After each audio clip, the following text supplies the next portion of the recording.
Touch करके निकलेंगे। इसके बारे में भी बहुत ज्यादा डिटेल पे बात नहीं करने वाले हैं, पाई लिगेंड क्या होता है नहीं होता है, बस थोड़ा सा सुन लो। अच्छा, लिगेंड तो सुने है ना, लिगेंड का काम क्या है बताओ? अपना लोन पेयर या नेगेटिव चार्ज को डोनेट कर दें। यहां पर नाम क्या लिखा हुआ, पढ़, एक्सेप्टर लिखा हुआ, पहला लाइन पढ़ दे क्या कहता है।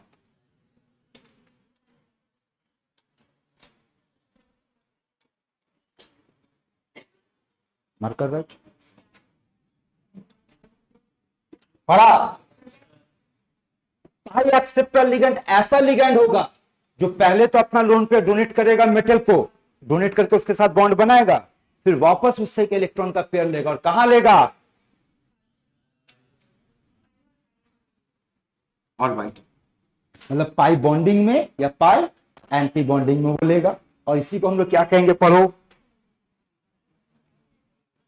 Synergic effect. इसी बैक बॉन्डिंग के, सिनर्जिक का मतलब क्या होता है, एक साथ मिलकर के काम करना, और इस इफेक्ट में क्या होता है, चलो अभी समझते हैं कि सिनर्जिक इफेक्ट का इफेक्ट क्या होता है, वो देखेंगे।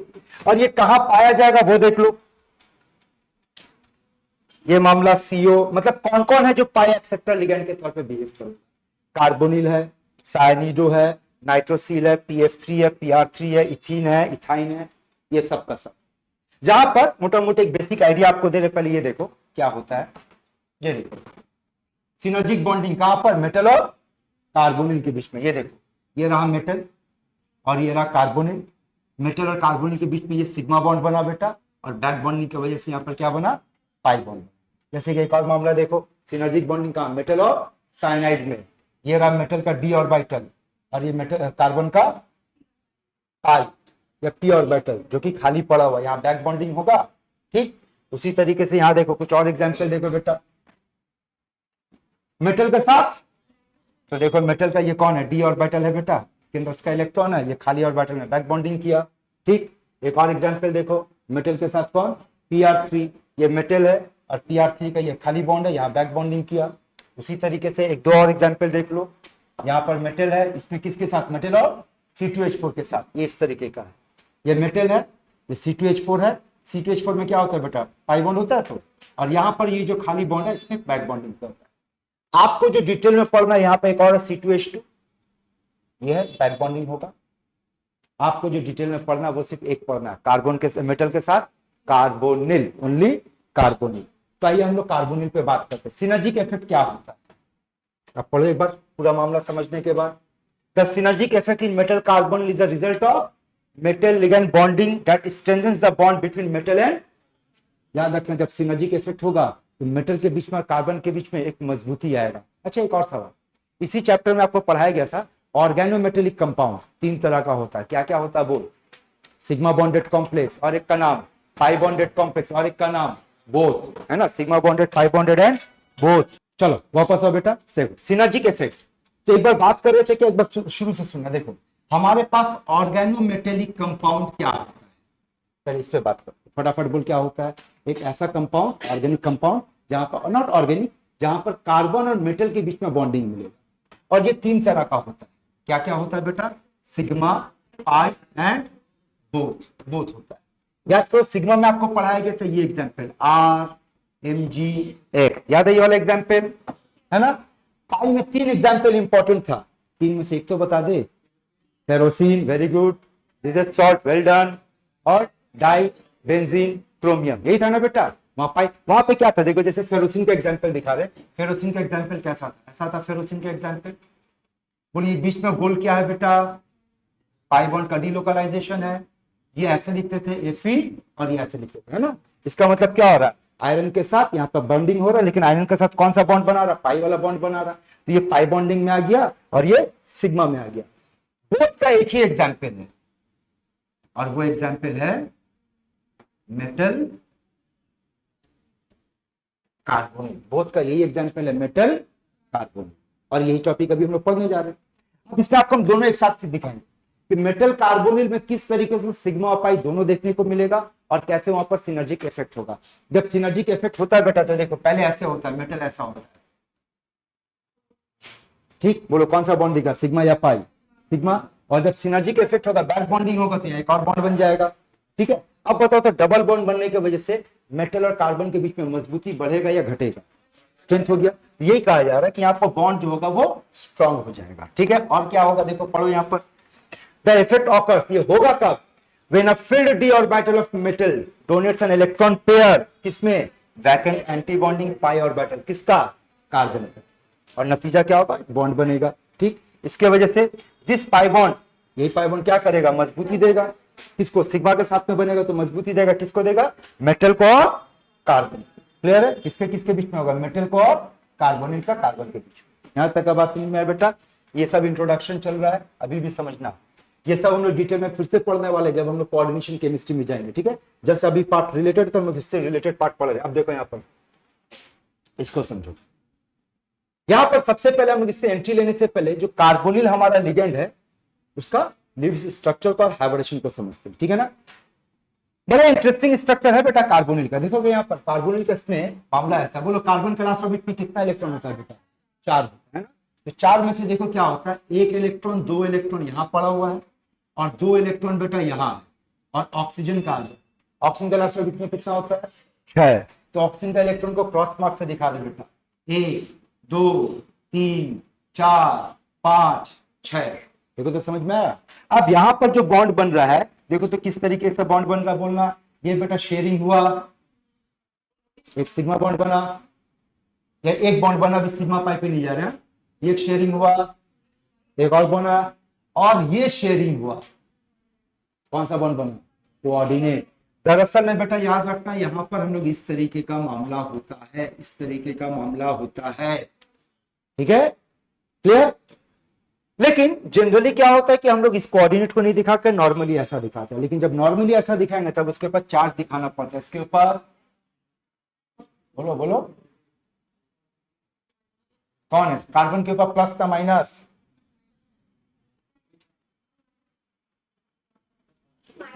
माइनस। ऑक्सीजन के ऊपर प्लस। कैसे पता चला? आज इसी चीज को हम लोग दोबारा पढ़ेंगे फॉर्मल चार्ज के रूप में, तब समझ में आएंगे कब कहां पर चार्ज किस तरीके से डेवलप। ठीक है, एनीवे अब इस पे हम लोग बात नहीं करने वाले, ये समझ में आया यहाँ पर। अब आप एक तगड़ा क्वेश्चन, लिगेंड का काम क्या होता है? लोन पेयर डोनेट करना। लिगेंड का काम ये है ना बेटा, लोन पेयर को डोनेट करना। ये बेसिक एकदम लिगेंड का जब बेसिक लेवल पर अगर डेफिनेशन पढ़ोगे तो यही है, लोन पेयर को डोनेट करना या नेगेटिव को डोनेट करना। यहां लोन पेयर किसके पास है? कार्बन के पास कि ऑक्सीजन के पास? दोनों के पास है ना भाई? ये क्या दिख रहा है ना, दोनों के पास है। तो डोनर एटम यहां कौन होता है? क्यों? तो माइनस चार्ज होने से क्या होगा? चलो मान लो हम कोऑर्डिनेट बॉन्ड नहीं दिखाएंगे तब तो चार्ज नहीं दिखाएंगे बेटा। हाँ, ये बेटर आंसर। लोन पेयर कौन अच्छे से डोनेट करना चाहेगा? जिसका इलेक्ट्रोनेगेटिविटी ज्यादा है या कम है? बोलो, कम है। यहाँ कार्बन और ऑक्सीजन में कौन कम इलेक्ट्रोनेगेटिव है? कार्बन का इलेक्ट्रोनेगेटिविटी कम है, इसलिए उसका डोनेट करने का कैपेबिलिटी ज्यादा होगा। ठीक है, वैसे ये भी रूल याद रखना आप लोग कोऑर्डिनेशन केमिस्ट्री के मामले में कि कार्बन अगर डोनर एटम है तो हमेशा स्ट्रॉन्ग लिगेंड बनेगा। उसके बाद आएगा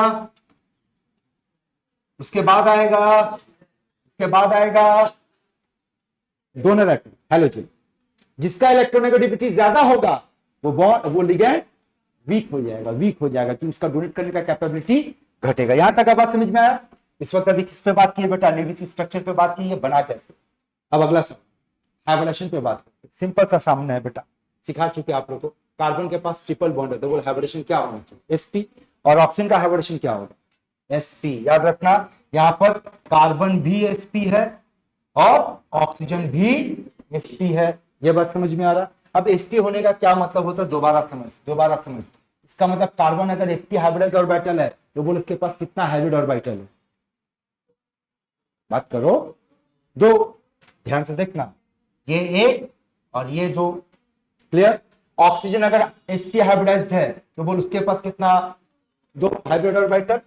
ये एक हाइब्रिड ऑर्बिटल और ये दूसरा हाइब्रिड ऑर्बिटल। इस हाइब्रिड ऑर्बिटल का नाम क्या है? sp। इस हाइब्रिड ऑर्बिटल का नाम क्या है? sp। और यहां से ओवरलैपिंग होकर के क्या बना बेटा? एक सिग्मा बॉन्ड बना, और इसमें इसका एक लोन पेयर बैठा हुआ और एक लोन पेयर यहां बैठा हुआ है। क्लियर यहां तक? अच्छा अब ये बताओ, कार्बन का हाइब्रिडेशन अगर sp है यहाँ पर, इसका मतलब s और p तो हाइब्रिडेशन में इन्वॉल्व हो गया, टोटल कितना p होता है? 3। 3 में से एक हाइब्रिडेशन में चला गया, बाकी 2 पड़ा हुआ है, वैकेंट नहीं बेटा, पड़ा हुआ है उसके, बाकी 2, एक ऐसा मान लो, एक ऐसा मान लो, इसके पास भी 2 पड़ा हुआ है, एक ऐसा और एक ऐसा है। अब ये इसके साथ जब ओवरलैपिंग करेगा, पैरेलली ओवरलैपिंग करेगा तो क्या बनाएगा? एक पाई बनेगा। और जब ये इसके साथ ओवरलैपिंग करेगा पैरेलली तो एक और पाई बनेगा। मतलब टोटल कितना बॉन्ड बना? 3 बना ना बेटा, 3 में से एक सिग्मा बना और 2, यहां तक क्लियर है? आपको हर एक पूरा चीज बता के खोल के दिखा दी कहां पे क्या क्या मौजूद है किस तरीके से। और इसके अंदर ऑफकोर्स एक एक इलेक्ट्रॉन है बेटा, तभी तो उसमें शेयरिंग करके पेयरिंग करके बॉन्ड बना रहा, और इसके पास भी एक एक इलेक्ट्रॉन, यानी ये खाली नहीं है। तो जब खाली नहीं है और मेटल इसको डोनेट करेगा अपना इलेक्ट्रॉन, तो एक्सेप्ट कहां करेगा?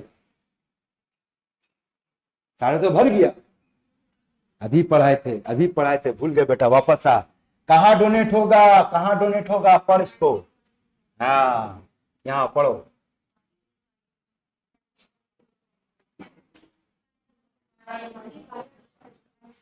यहाँ तो ना सिग्मा खाली बचा ना पाई खाली बचा, तो बचा कौन खाली?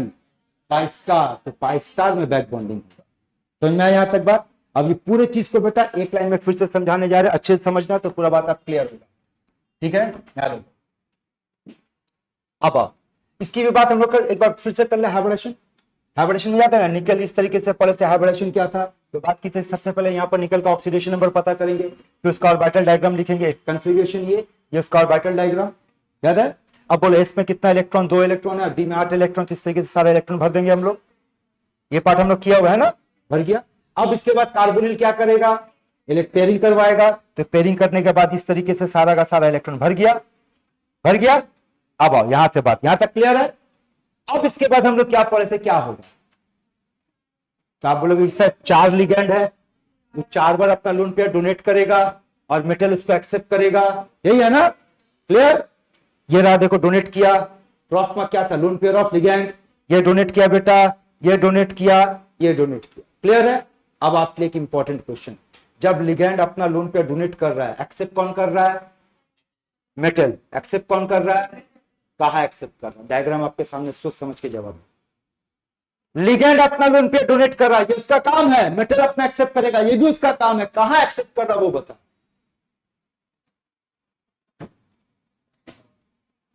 अरे तुम्हारे सामने ये है ना, तो कहां एक्सेप्ट वो बताओ ना। आपका जवाब होगा सर ये sp3 हाइब्रिड ऑर्बिटल में एक्सेप्ट। बात समझ में आ रहा है? तो लिगेंड जो अपना लोन पेयर डोनेट कर रहा है और मेटल जो एक्सेप्ट कर रहा है वो कहां कर रहा है बेटा? sp3 hybrid orbital. यहां पर sp3 कहीं और कोई होगा। इन शॉर्ट, जब मेटल एक्सेप्ट करेगा तो वो कहां करेगा एक्चुअली में? हाइब्रिड ऑर्बिटल में, चाहे वो जिस स्टेट में। क्लियर यहां तक? अब आइए पूरे खेल को बेटा एक लाइन में आप समझाने जा, जब नोट करना है तो बेटा आप यहां से आपको नोट करने का, ये सारा चीज जस्ट टच करके निकले, जब हम लोग कोऑर्डिनेशन केमिस्ट्री में जाएंगे तब काम की बात यहां ध्यान से समझना। ये देखो कौन है भाई? मेटल है, और ये कौन है? कार्बोनिल का डायग्राम समझ में आ रहा है, लोन पेयर समझ में आ रहा है। तो ये कार्बोनिल का जो लोन पेयर वो क्या होगा? डोनेट होगा। कहां डोनेट होगा? तो ये रहा मेटल का हाइब्रिड ऑर्बिटल। याद है कैसे बताए थे बेटा? हाइब्रिड ऑर्बिटल ऐसे दिखाते हैं, है ना? और अगर इस तरीके से दिखाएंगे तो पी ऑर्बिटल, है ना? और अगर इस तरीके से दिखाएंगे तो यही था ना? क्लियर यहां तक? सुनो यहां पर, तो ये कौन है भाई? ये है कौन? ये आपका hybrid orbital of metal. Clear यहां तक? अब अगला देख कौन आया। अच्छा हाँ, इससे पहले ये समझ लो, जब ये सारा कुछ हो गया तो होने का मतलब क्या हुआ? मेटल और कार्बन के बीच में एक बॉन्ड बन चुका है। बोलिए कौन सा बॉन्ड है? ये सिग्मा बॉन्ड है, ठीक? तो मेटल और कार्बन के बीच में एक सिग्मा बॉन्ड बन चुका है। अब आगे का खेल देखो, याद है ये कौन है? तो ये हो गया आपका डी ऑर्बिटल। किसका डी ऑर्बिटल? मेटल का। और ये कौन है?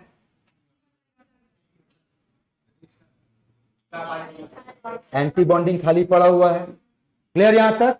अब आपका पहला अगला सवाल, तो ये जब देने के बाद, अभी आप थोड़ी देर पहले जो देखे थे, जरूरत पड़े तो वापस आ जाए, एक बार फिर से देखो।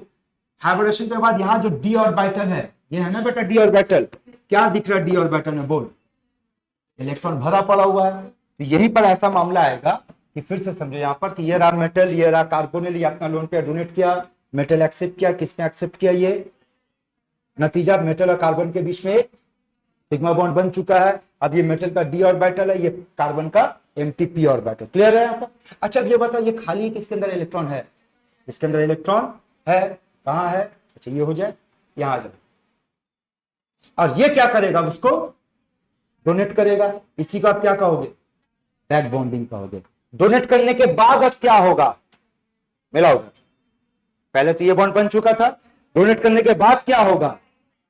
बना, पर कुछ तो गड़बड़ है दया, कुछ तो गड़बड़ है। गड़बड़ पकड़, डायग्राम में गड़बड़ 5 बॉन्ड, कार्बन का 5 बॉन्ड, जो कि मुमकिन नहीं है। तो ये कैसे हुआ? अब ध्यान से सुनना। जब तक यहां पाई बॉन्ड नहीं बनता बेटा, मान के चलो कि आपके पास ये पहला वाला सिग्मा है, दूसरा वाला पाई है, और तीसरा वाला भी, तीसरा बॉन्ड को हम लोग टारगेट करते हैं, तीसरा बॉन्ड को टारगेट करते हैं। जब यहां पर कोई बॉन्ड नहीं बना तब ये पाई 100% पाई है। पर जैसे यहां पर बॉन्ड बनेगा, इसका पाई कैरेक्टर घटेगा और यहां का पाई कैरेक्टर बढ़ेगा। मान लो यहां पर x% पाई बना, तो इसका क्या मतलब निकलेगा कि यहां पर कितना पाई हुआ? 100 माइनस एक्स पाई बच गया। यानी कि अब ये दोनों मिला करके टोटल एक बॉन्ड माना जाए। तभी कार्बन का कितना बॉन्ड है बेटा? 4 का 4 बॉन्ड है ना? लेकिन पाई कैरेक्टर का खेला बदल गया। अब ध्यान से, यहीं से खेल शुरू होगा, समझना। That means due to back bonding, बताओ मेटल और कार्बन के बीच में बॉन्ड में तो मजबूती आया है ना?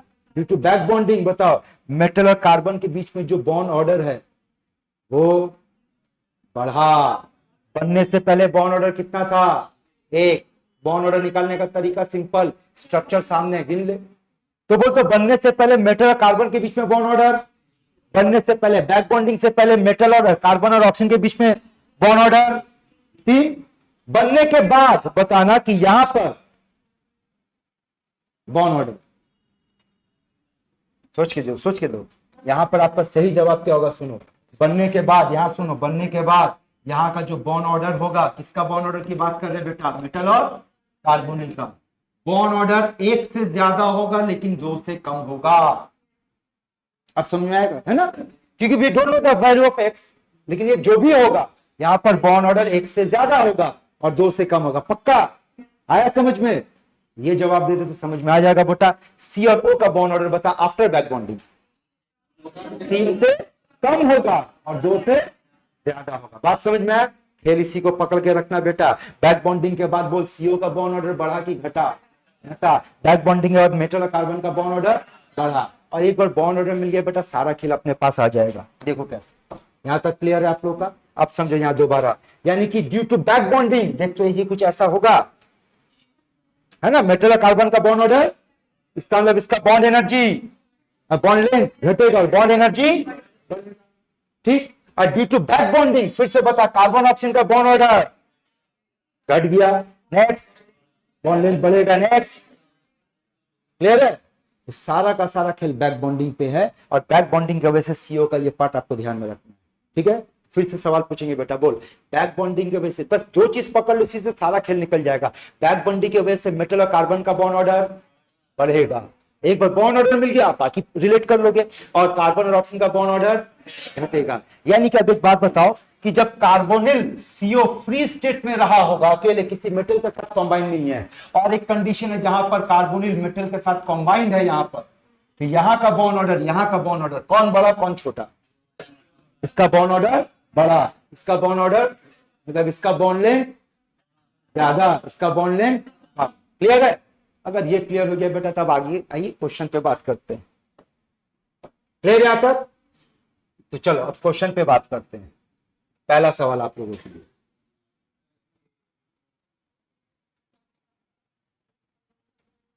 अरे बेटा क्वेश्चन क्या बोल रहा है? सीओ का बॉन्ड लेंथ कहां? सीओ का मतलब अकेले, उसके साथ कोई नहीं है। कितना दिया बेटा आपको? 1 पॉइंट।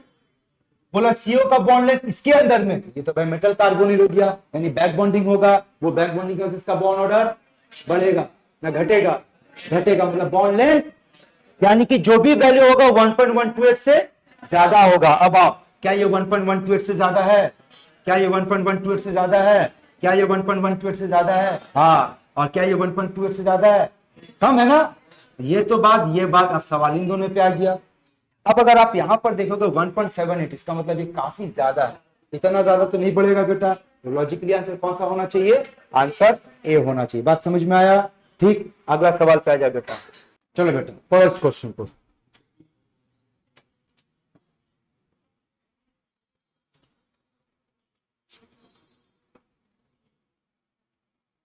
पढ़ लिए। चलिए क्या पूछ रहे इस केस में बेटा आपसे? सबसे बॉन्ड लेंथ छोटा किसका होगा, यही है ना? अच्छा चलिए देखते हैं, फिर से लॉजिक पे बात करो। बोलो तो बैक बॉन्डिंग जितना ज्यादा होगा सीओ का बॉन्ड ऑर्डर, भाई याद कर अभी क्या पढ़े थे, बैक बॉन्डिंग जितना ज्यादा होगा, यहां बैक बॉन्डिंग जितना ज्यादा होगा इसका मतलब यहां पाई का कैरेक्टर उतना ज्यादा होगा, तो मतलब इधर का पाई कैरेक्टर कम होगा, मतलब बॉन्ड ऑर्डर कम होगा, मतलब बॉन्ड लेंथ ज्यादा होगा, यही है ना? इसका मतलब सारा खेल किसके ऊपर आ रहा है कि कितना ज्यादा बैक बॉन्डिंग है। क्लियर है? अब आओ उसको सॉल्व करने का तरीका बता रहे बेटा, समझ ले। उसके बाद सेम क्वेश्चन देंगे, आप लोग ट्राई करना। बताइए यहाँ पर क्रोमियम का ऑक्सीडेशन नंबर कितना है बेटा, बताओ। क्रोमियम का ऑक्सीडेशन नंबर, यहाँ पर आयरन का ऑक्सीडेशन नंबर +2, यहाँ पर एमएन का ऑक्सीडेशन नंबर +1 और यहाँ पर वैनेडियम का ऑक्सीडेशन नंबर -। बैक बॉन्डिंग कौन करेगा? मेटल करेगा, है ना? अब बताओ तो किस मेटल के पास सबसे ज्यादा इलेक्ट्रॉन का डेंसिटी है? वैनेडियम, माइनस चार्ज बता रहा उसके पास इलेक्ट्रॉन ज्यादा है। अब ये बताओ अगर इलेक्ट्रॉन ज्यादा होगा तो बैक बॉन्डिंग ज्यादा होगा कि कम होगा? ज्यादा होगा। बैक बॉन्डिंग में करना क्या, अपना उसको देना ना भाई। कोई भी किसी को तब देता है जब उसके पास ज्यादा होता है, तो सबसे ज्यादा बैक बॉन्डिंग कौन करेगा? डी करेगा। बैक बॉन्डिंग की बात करें बेटा, ठीक है? सबसे ज्यादा बैक बॉन्डिंग कौन करेगा? डी के बाद ए। बोल क्यों? क्योंकि प्लस होने का मतलब क्या, उसका इलेक्ट्रॉन कम है। उसके बाद कौन आएगा? सी। उसके बाद कौन आएगा? बी। क्लियर है? अब बताओ अगर यहां बैक बॉन्डिंग सबसे ज्यादा हो रहा है मतलब कार्बन ऑक्सीजन का बॉन्ड ऑर्डर कम हो रहा है, यानी इसका बॉन्ड लेंथ, तो अगर बॉन्ड ऑर्डर की बात करेंगे तो बॉन्ड ऑर्डर सबसे ज्यादा कौन दिखाएगा? बी दिखाएगा, ए दिखाएगा, सी दिखाएगा और बी दिखाएगा। तो बॉन्ड लेंथ का ऑर्डर क्या होगा? डी का सबसे कम, उसके बाद ए का, उसके बाद सी का और उसके बाद इसको। आप ये क्वेश्चन आपके एग्जाम में 3 तरीके से पूछ सकते हैं। एक पूछेगा शॉर्टेस्ट बॉन्ड लेंथ, जवाब दे। सारा निकाल दिया तो आंसर बोल। Bombay, shortest bond length Bombay होगा। अगर पूछता लॉन्गेस्ट बॉन्ड लेंथ तो कौन होता? डी होता। बोलता अरेंज करके बताओ, है ना? तो देखो यही क्वेश्चन दोबारा दिए यहां पर, अरेंज करो। तो बोलो तो ये आंसर होगा, चेक करो क्या है? Increasing order of what? Bond length. तो याद रखना बॉन्ड लेंथ कब ज्यादा होगा कार्बन ऑक्सीजन का? जब बैक बॉन्डिंग ज्यादा होगा, है ना? क्लियर है यहां तक?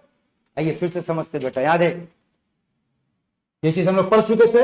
एक समरी बना रही है, समरी आपका काम का क्या है?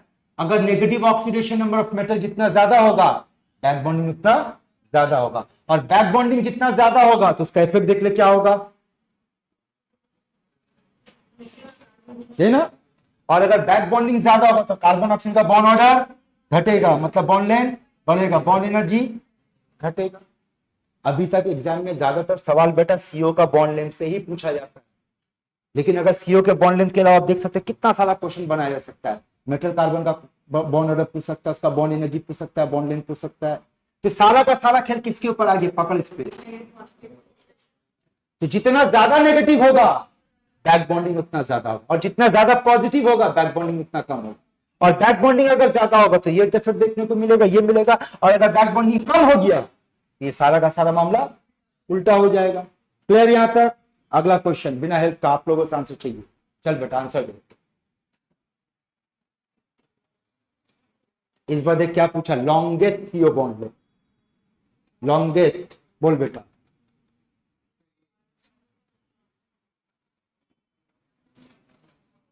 फिर से नेगेटिव अगर ज्यादा होगा तो बैक बॉन्डिंग ज्यादा होगा, तो सीओ का बॉन्ड लेंथ ज्यादा होगा, है ना? क्योंकि बैक बॉन्डिंग ज्यादा होने का मतलब सीओ का बॉन्ड ऑर्डर घटेगा, बॉन्ड लेंथ बढ़ेगा। और उसी तरीके से अगर आपका पॉजिटिव ज्यादा हुआ तो बैक बॉन्डिंग कम होगा, तो सीओ का बॉन्ड लेंथ कम होगा। यही है। चल जवाब दे बेटा, बॉम्बे बॉम्बे बॉम्बे। क्लियर। अगला सवाल,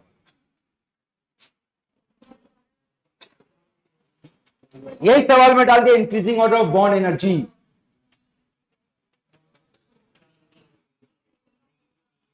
इंक्रीजिंग ऑर्डर बोल, सबसे कम बॉन्ड एनर्जी कहां होगा?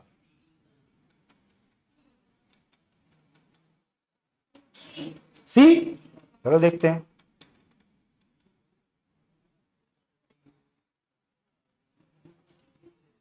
सबसे कम सी का बॉन्ड एनर्जी होगा बेटा। अच्छा बताओ, तो यहां पॉजिटिव है ना, क्लियर है, तो बोल तो पॉजिटिव होने से बैक बॉन्डिंग कम होगा। ठीक है, बैक बॉन्डिंग कम होगा तो सीओ का बॉन्ड ऑर्डर बढ़ेगा, और सीओ का बॉन्ड ऑर्डर बढ़ेगा तो बॉन्ड एनर्जी बढ़ेगा। तो सबसे ज्यादा बॉन्ड एनर्जी किसका होगा? इसका होगा, यही होगा सबसे ज्यादा। उससे कम ये, उससे कम ये, उससे कम ये। क्लियर है यहां तक? Once again one more try, फिर से कोशिश कर बेटा। ये ले अगला क्वेश्चन दिए,